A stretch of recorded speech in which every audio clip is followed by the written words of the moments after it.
Sir पैरों की आवाज हमने कॉरिडोर में सुनी थी और वो पुतला हमने यहाँ इस जगह पर देखा था सर।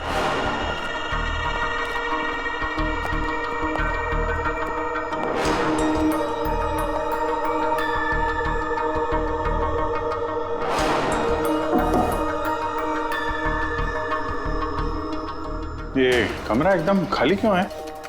सर मैंने सोचा था कि यहाँ पर ट्रेडमिल और बाइसिकल रखूंगा और थोड़ी एक्सरसाइज करूंगा, पर कभी टाइम ही नहीं मिला।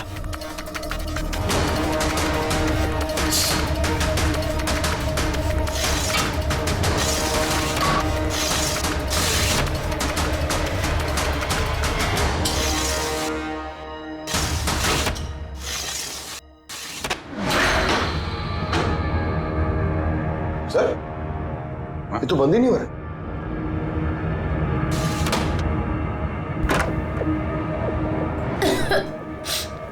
आइए सर। सर यही वो पेटियां हैं जिनमें कठपुतलियां बंद थी। इधर लाइट ऑन करना। जी।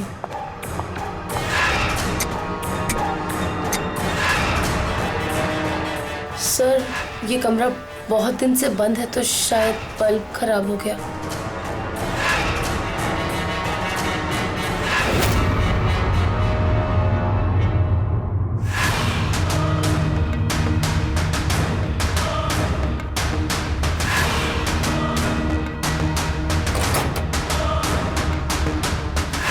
सर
मदन जी, मदन जी, मदन जी, मदन जी,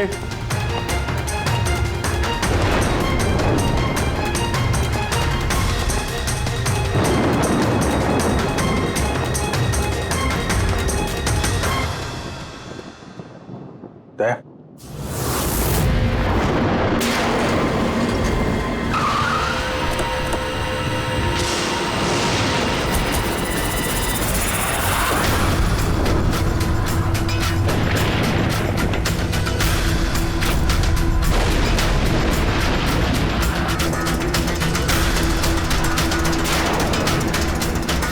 मदन जी, कौन है?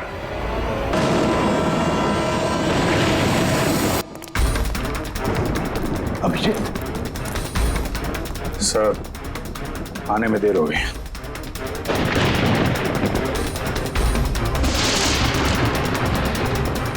माय गॉड,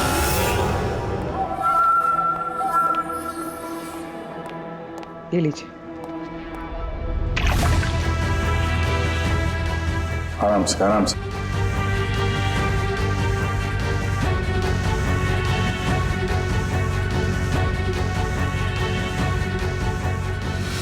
मदन जी, आप ठीक तो है ना? क्यों, क्या हुआ आपको? कोई है? वो मेरी जान लेना चाहता है। कौन? हर वक्त मेरे आसपास ही रहते,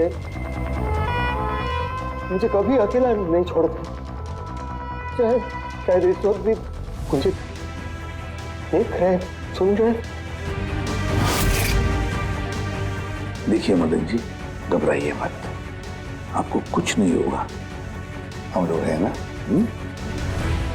मदन जी, आप किसकी बात कर रहे हैं? कौन कौन आपके पीछे पड़ा हुआ है? पुतले, कठपुतलियां। कठपुतली है? हाँ, नहीं मतलब वो टाइप की नहीं, मतलब जो बेजान हो, किसी के इशारे पे नाचे। ये कठपुतलियां बातें करती, मदन जी बोलती है, खुद चलती फिरती।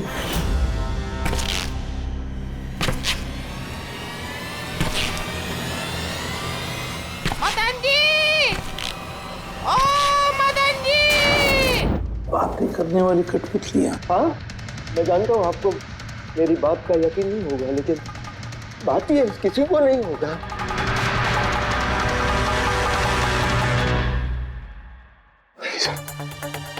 आपने से कठपुतलियों के बारे में सुना है? नहीं। जानते हैं कुछ दिन पहले मेरे साथ क्या हुआ था? उस दिन मेरा बर्थडे था, घर की बेल बजी, मुझे लगा मेरे दोस्त मुझे मिलने आए हैं।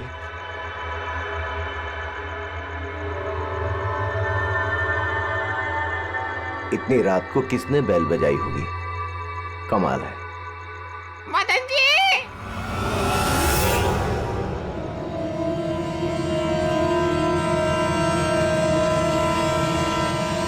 कौन? दिखाई नहीं दे रहा, मैं हूँ।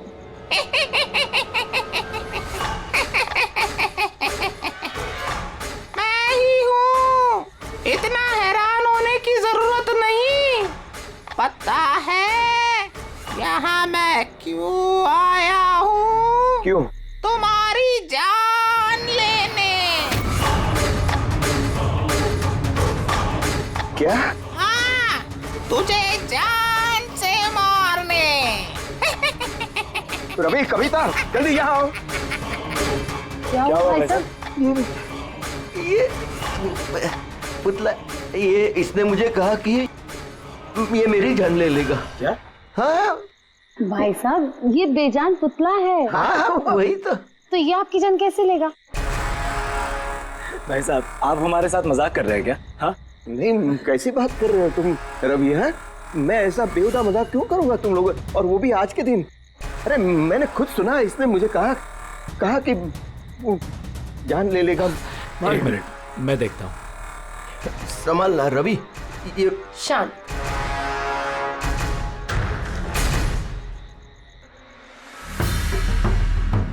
भाई साहब, लगता है शायद आपके साथ किसी ने मजाक किया है। इस लकड़ी के पुतले के अंदर किसी ने शायद स्पीकर फिट किया होगा। चेक करो, कहीं स्पीकर होगा।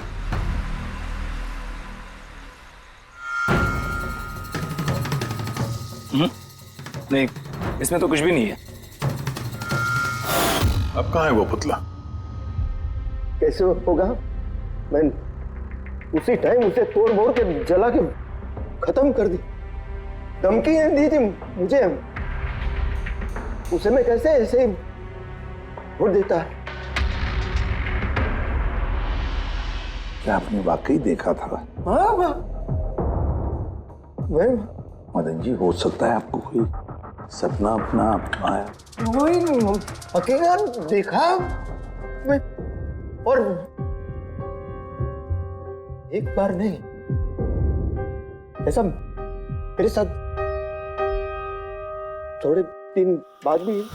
मुझे लगता है कि मदन जी को मारने का सबसे अच्छा तरीका ये है कि उनके सीने में चाकू घोंप दिया जाए। उससे तो पूरा फर्श खून से गंदा हो जाएगा। सबसे बेस्ट तरीका है मदन जी को जहर दिया जाए। एक काम करते, क्यों ना उनका गला ही दबा दिया जाए? तो आप ही बता दीजिए मदन जी, आप कैसे मरना पसंद करेंगे?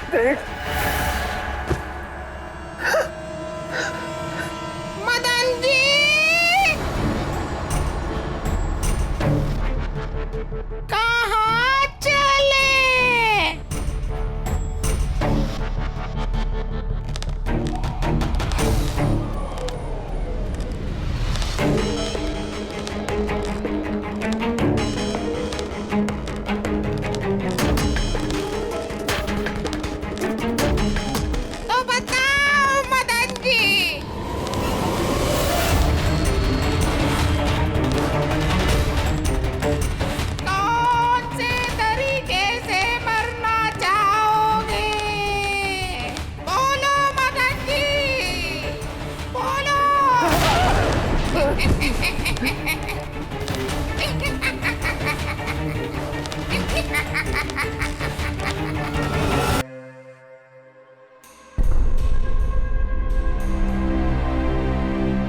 वाकई मदन जी की जान को वाकई खतरा था।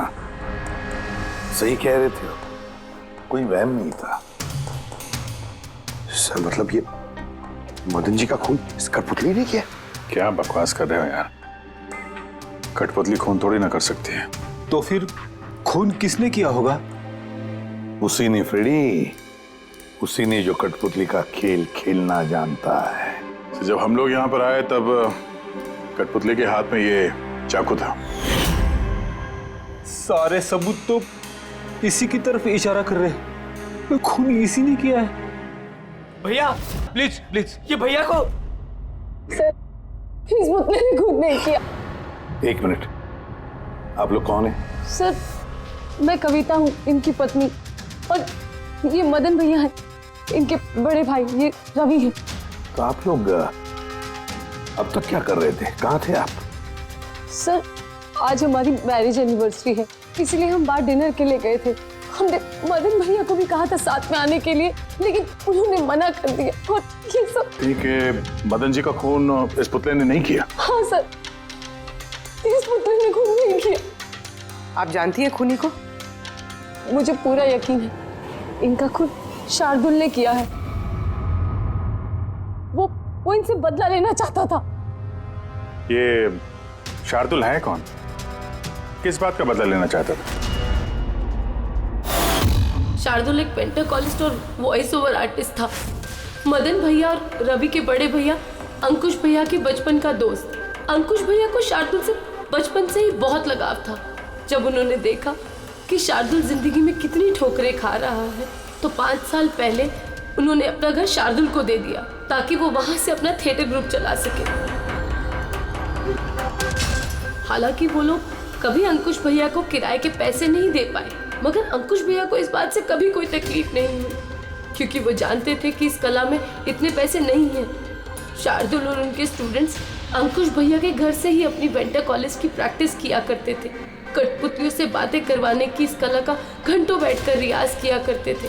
तो एक चीज तुम लोग अच्छे से समझ जाओ, वेंट्रिलोक्विज्म की कला आसान नहीं है, लेकिन ये इतना भी मुश्किल नहीं है। इस कला को करने की तकनीक इसके नाम में छिपी है।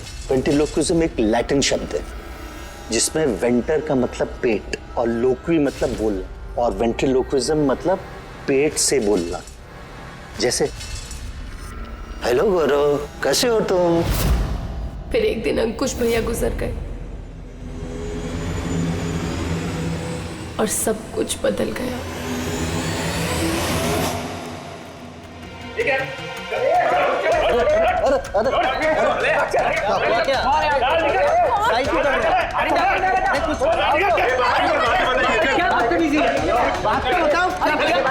चाहिए क्या? रवि, मदन, इधर क्या हो रहा है? क्या हो रहा है? ये जो इतने वक्त से तुम्हारी मुफ्तखोरी चल रही थी ना, आज से बंद हो रही। हमने यहाँ कोई धर्मशाला नहीं खोल रखी। लेकिन मदन, अंकुश ने तो कहा था। कौन अंकुश? जो मर गया वो जिंदा नहीं है, दुनिया में नहीं है। आज तक उसके तरीके से चलता था, अब मैं हूँ, मेरे तरीके से चलेगा। सुना तुमने?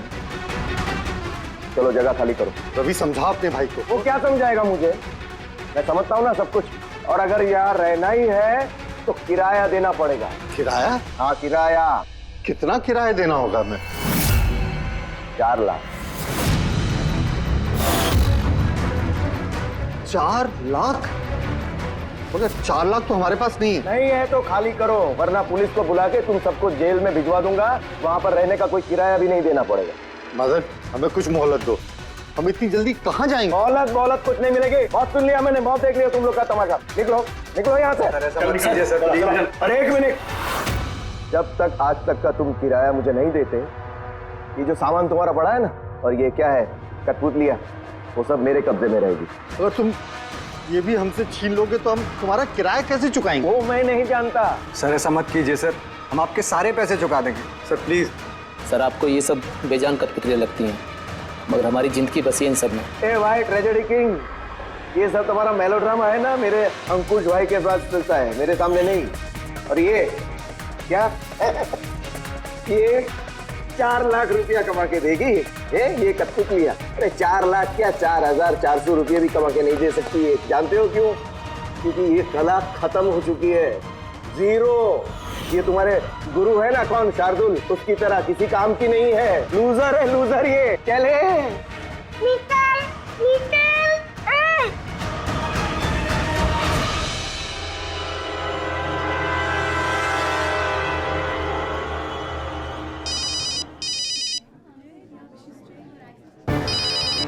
ये भी ना।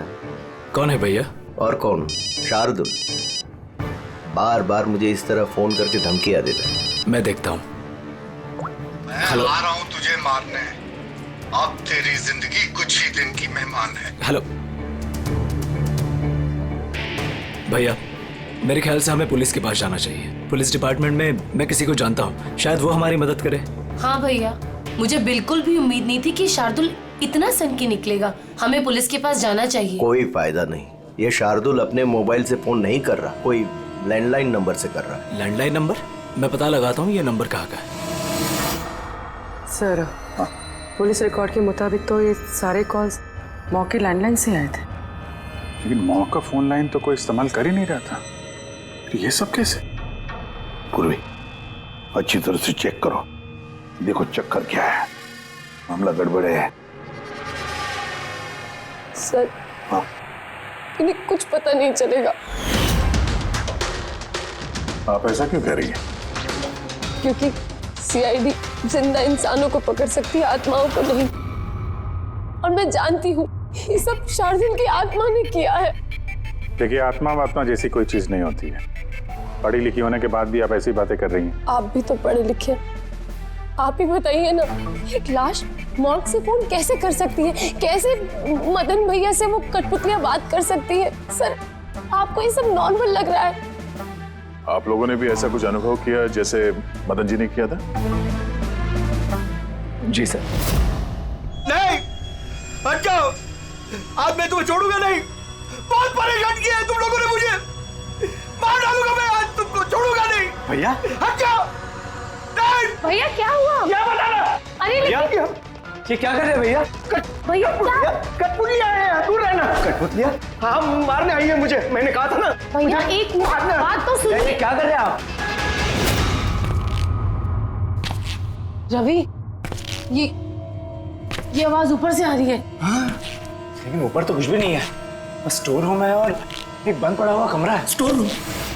हाँ, उस स्टोर रूम में तो मैंने सारी कठपुतलियां बड़े से बक्से में ताला लगा के बंद करके रखी है। कठपुतलियां? क्या वो सारी बाहर आ गई? कैसे? क्या?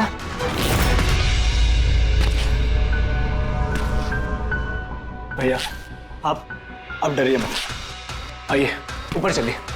रवि, लेकिन चलिए आराम से, संभल के।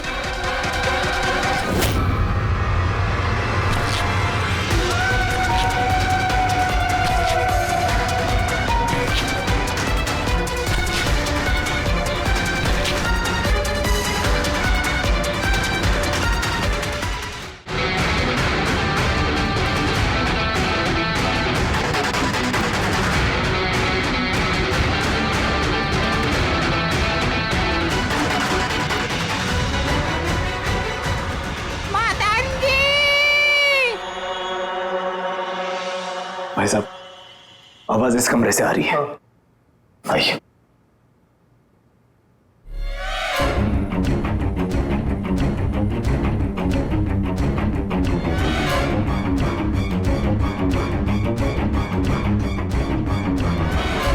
मदन जी,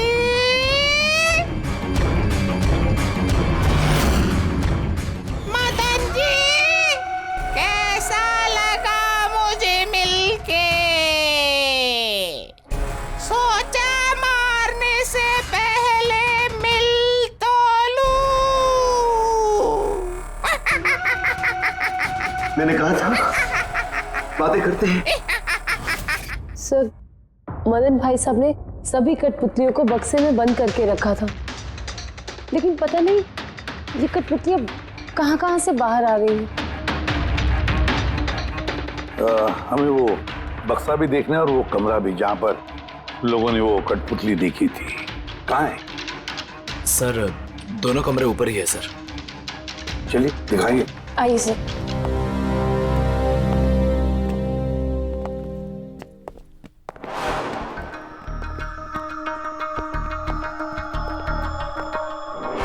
सर पैरों की आवाज हमने कॉरिडोर में सुनी थी और वो पुतला हमने यहाँ इस जगह पर देखा था सर।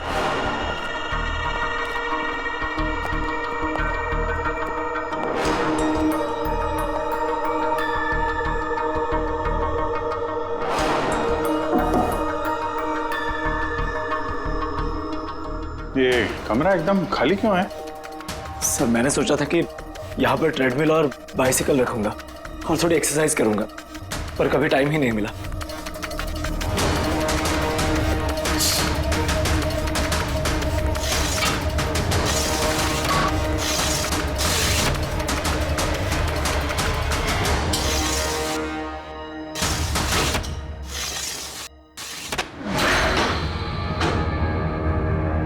सर ये तो बंद ही नहीं हो रहा।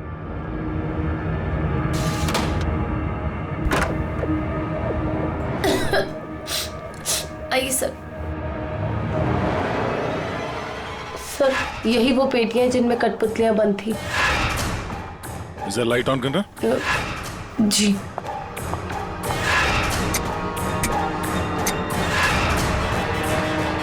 सर ये कमरा बहुत दिन से बंद है तो शायद बल्ब खराब हो गया।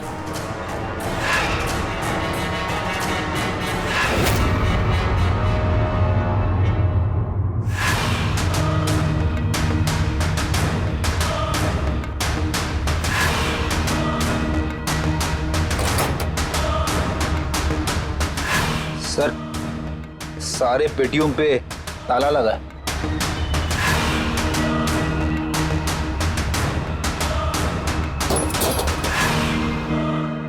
मगर ये ताले मजबूत नहीं है, कोई भी इसे आसानी से खोल सकता है।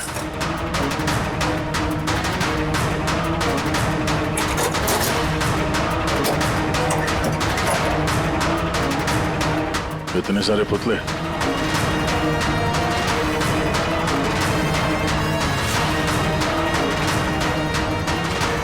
देखे जरा इसमें कोई मैकेनिज्म फिट तो नहीं है। सर मैं आपसे बोल तो रही हूँ ये बात नहीं करते हैं। जरूर इसमें शार्दुल की आत्मा आकर बात करती है। अंदर कोई मैकेनिज्म या कोई स्पीकर तो है नहीं जिससे आवाज आ सके। सर वाकई में ये सच बोल रही है, ना तो कोई मैकेनिज्म है और ना ही कोई स्पीकर, तो फिर ये कठपुतलियां बोल कैसे सकती है?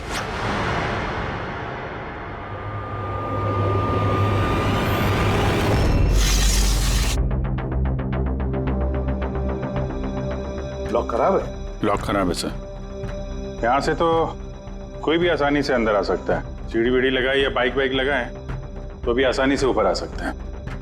और जो भी कोई आसानी से इस कमरे में आ सकता है वो बक्से में बंद पड़े कठपुतलियों को उठाकर बाहर ले जाकर कहीं भी रख सकता है, जैसे यहाँ रखा था तुम लोगों को डराने के लिए। सर मतलब कोई आत्मा नहीं है? अरे छोड़ो आत्मा, आत्मा कभी होती ही नहीं है। ये तो वही हो सकता है जिस घर का चप्पा चप्पा जानता है, चप्पा चप्पा जानता है। और तो और कठपुतलियों के बारे में भी अच्छी मालूमात रखता है। और ये हो सकते हैं शार्दुल के स्टूडेंट्स। शार्दुल के स्टूडेंट्स पता लगाना पड़ेगा ये शार्दुल के स्टूडेंट्स इस वक्त है कहां और कर क्या रहे हैं। हाय, मेरा नाम है फ्रीडा। मेरा नाम दीपेश। मेरा नाम है तरल। और मेरा नाम है लोचन।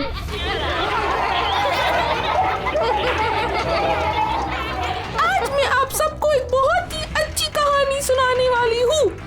नहीं, हमेशा तुम ही क्यों सुनाओगी कहानी? अरे तो इसमें अर्जी क्या है?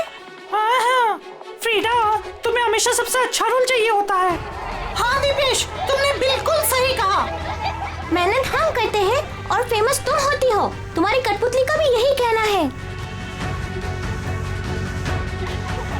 सर समझ में नहीं आ रहा सर, ये कठपुतली बात कैसे कर रही है?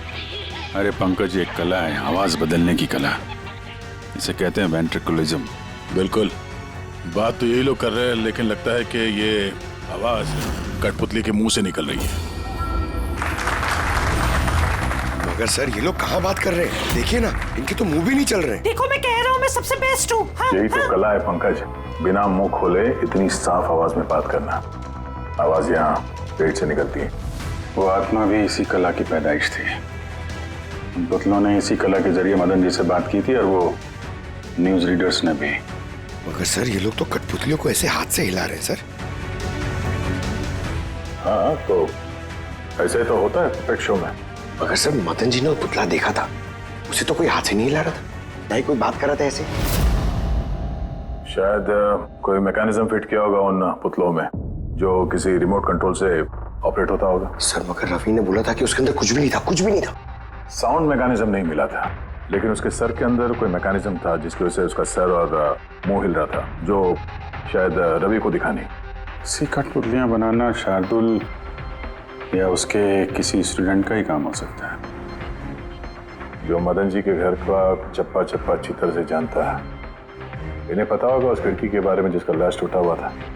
घर में घुस के जगह जगह कठपुतलियां लगाना और उनसे बातें करवाना तो इनके बायत का खेल है। मगर सर मॉर्ग से इन लोगों ने कॉल कैसे किया? सर सर पता चल गया कि मॉर्ग रूम वाले फोन कैसे आ रहे हैं। कैसे? सर इसके लिए स्पूफिंग सॉफ्टवेयर का इस्तेमाल किया गया। Spoofing software? ये क्या होता है? सर अभी बताती हूँ।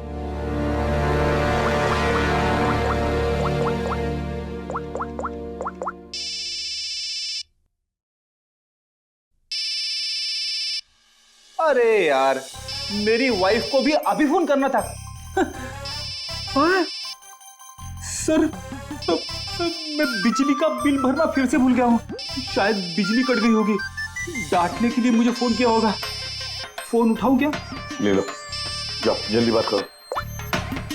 हेलो, हाँ, मैं घर आने से पहले बिजली का बिल भर दूंगा। क्या फ्रेडी सर, इस बार बिजली कट ही जाएगी। अरे पूर्वी, तुमने फोन किया? मगर ये तो मेरी वाइफ का फोन नंबर है। पूर्वी, ये कैसे किया? सर ये तो स्पूफिंग सॉफ्टवेयर का कमाल है। फोन कहीं से भी करो, नंबर वही दिखाओ जो आप चाहते हो। ये सॉफ्टवेयर तुम्हें मिला कहाँ से? सर साइबर यूनिट से लिया है। सर इसकी मदद से सिर्फ नंबर ही नहीं बल्कि इंसान अपनी लोकेशन भी गलत बता सकता है। अरे बाप रे, सर ये तो बड़ा खतरनाक सॉफ्टवेयर है। हाँ, खूनी ने मॉर्ग का नंबर इसलिए चुना ताकि हमें लगे कि ये सारा चक्कर शार्दुल की आत्मा का है। शार्दुल की आत्मा का। अच्छा बच्चों, आप लोगों को मिलके बहुत मजा आया। अगली बार फिर मिलेंगे। बाय। संभाल के बच्चे, संभाल के। Bye bye bye bye. जी कहिए, क्या मैं आपकी मदद कर सकता हूँ? जी हाँ, आप लोग मदद नहीं करेंगे तो और कौन करेगा? दरअसल हम ये जानना चाहते हैं कि मदन जी को डराने का प्लान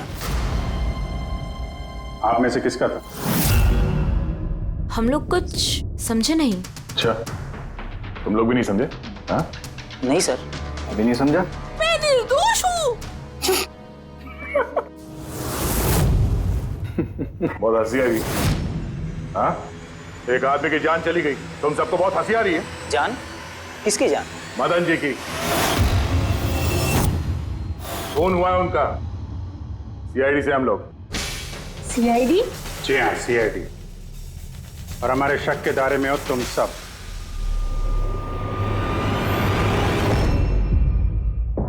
कल तुम लोग कहाँ थे? मैं कल अपने दोस्त सलोनी के घर पे था सर। आप उसके घर वालों से पूछ सकते हैं। और तुम कहाँ थे?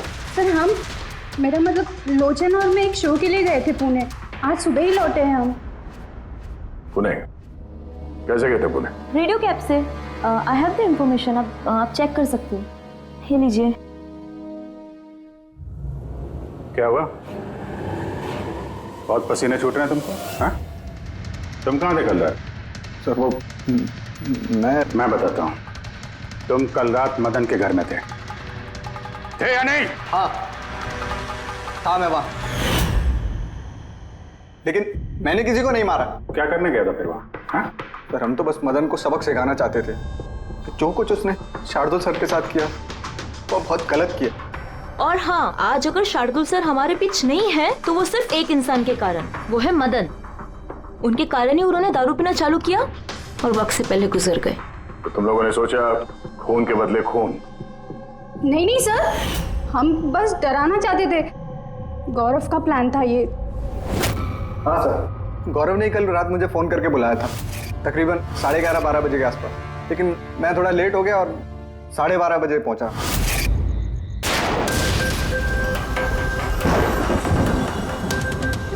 आज तो वैसे ही बहुत लेट हो गया, मार ही डालेगा गौरव मुझे।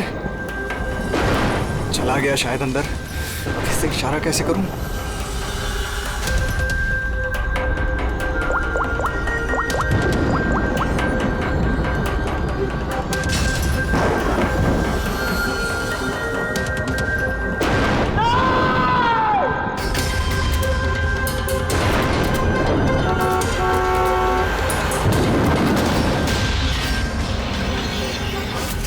गड़बड़ तो हुई ना?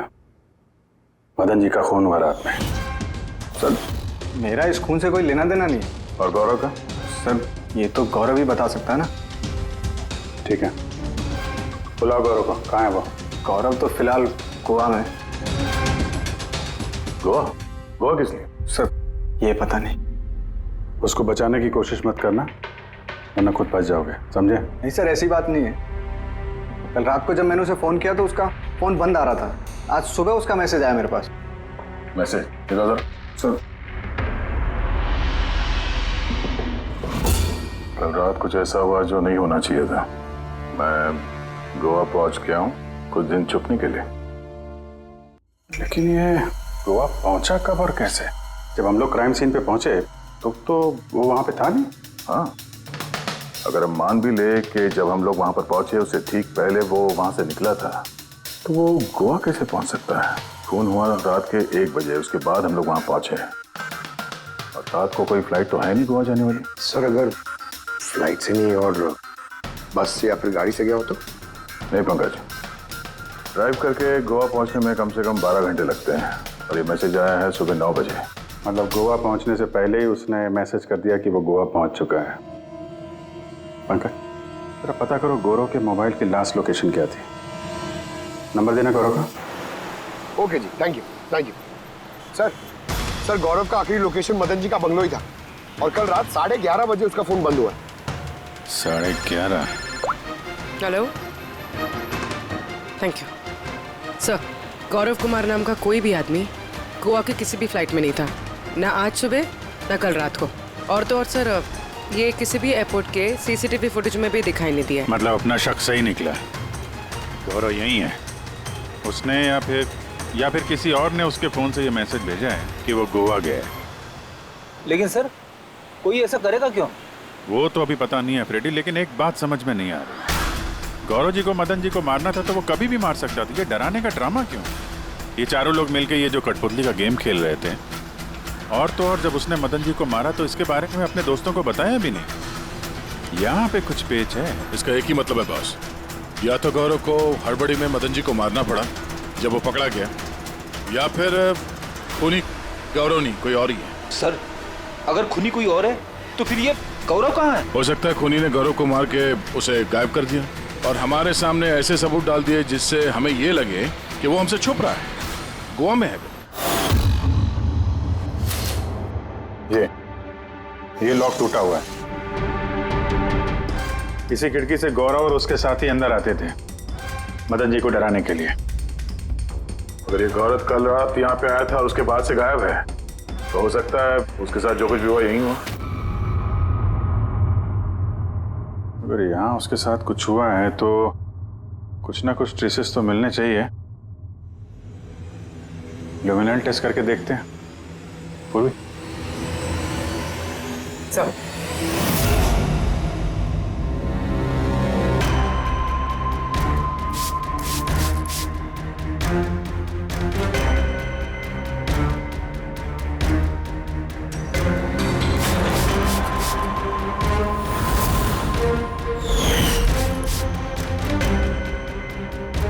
सर आपका शक सही था, यहाँ पर तो खून है। तो इस दरवाजे से जैसे ही बाहर निकला होगा किसी ने हमला किया उसमें। सर इस तरफ तो कोई निशान नहीं है।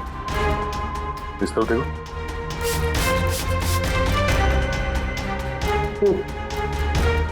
आगे देखो।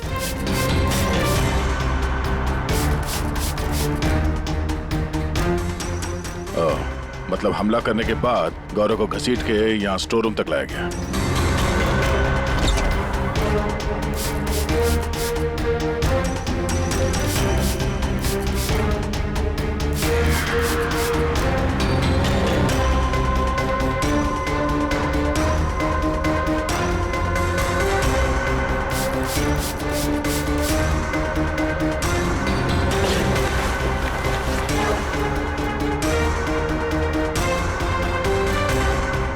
सर खून की बूंदें तो यहाँ तक है, मतलब गौरव को यहीं पर। और हम लोग यहाँ पर आए और हमें पता भी नहीं चला, और अब यहाँ से गायब। लगता है अब बॉडी को ठिकाने लगा रहे होंगे।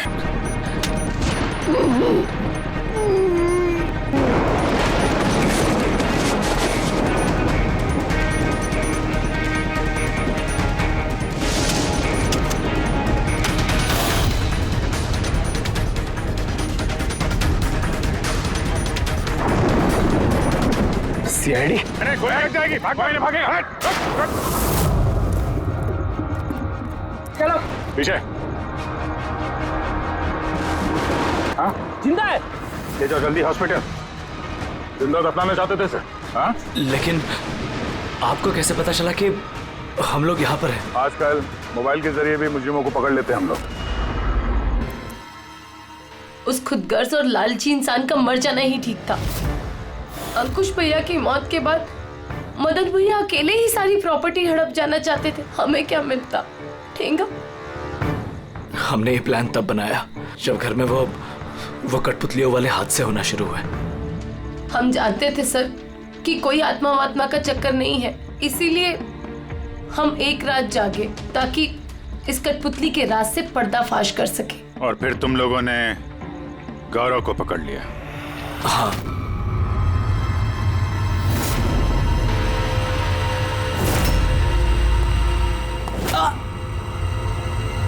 के बाद हमने सोचा कि उनके इस कठपुतलियों वाले खेल का फायदा उठाकर हम मदन भैया को मार सकते हैं। इसलिए गौरव पर हमला करके उसे बक्से में छुपा दिया और फिर मदन जी का खून करके हमें गुमराह करने की कोशिश की, ये दिखाना चाह के खून पुतले ने किया है। हाँ?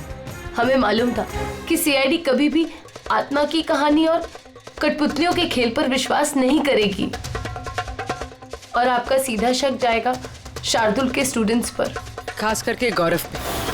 और हमें गुमराह करने के लिए तुमने वो गोवा वाला मैसेज भेज दिया। हाँ, हमने सोचा कि आप पूरी जिंदगी भर गौरव को यहाँ वहाँ ढूंढते रहेंगे और हम उसे मारकर यहाँ दफना देंगे। पैसों के चक्कर में तुमने अपने भाई की जान ले ली। क्या करोगे इन पैसों का? अब ये पैसे ना तो तुम्हें जेल की सलाखों के पीछे जाने से बचा सकते हैं और ना शायद फांसी के फंदे से।